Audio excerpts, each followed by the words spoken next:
Narito na mga balita mula sa GMA Integrated News. Muling hiniling ni Senadora Risa Hontiveros kay Senate President Juan Miguel Zubiri ang pagpapalabas ng arrest warrant kay Kingdom of Jesus Christ leader Pastor Apollo Kibuloy.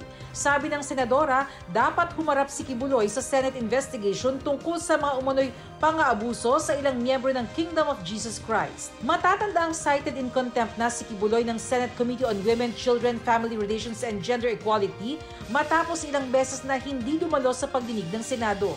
Sabi naman ni Zubiri, re-reviewin niya ang tugon ni Kibuloy sa show cause order bago magdesisyon sa arrest warrant. Epektibo bukas ang panibagong paggalaw sa presyo ng mga produktong petrolyo. May taas presyo na 10 centavos ang kada litro ng gasolina. May rollback naman na 10 centavos sa kada litro ng diesel. Walang paggalaw sa presyo ng kerosene.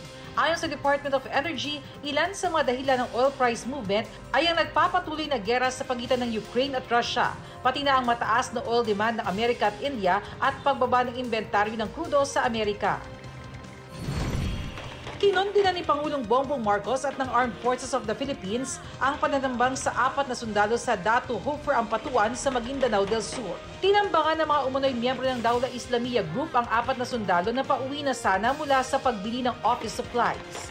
Ayon sa Pangulo, lalo lang pinatatag ng pananambang ang adhikain ng gobyerno na sugpuin ang terorismo sa bansa.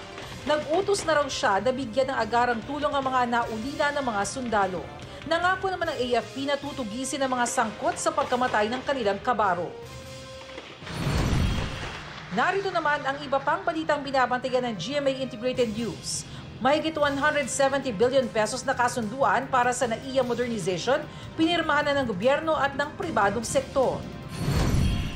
Department of Education nagbabala sa kumakalat na post online tungkol sa scholarship na alok umano ng kagawaran. At investigasyon ng DILG kaugnay sa itinayong resort sa Chocolate Hills sa Sagbayan, Bohol, sinimulan na. Para sa mas malaking misyon at mas malawak na paglilingkod sa bayan, ako po si Bernadette Reyes ng GMA Integrated News, ang News Authority ng Pilipino.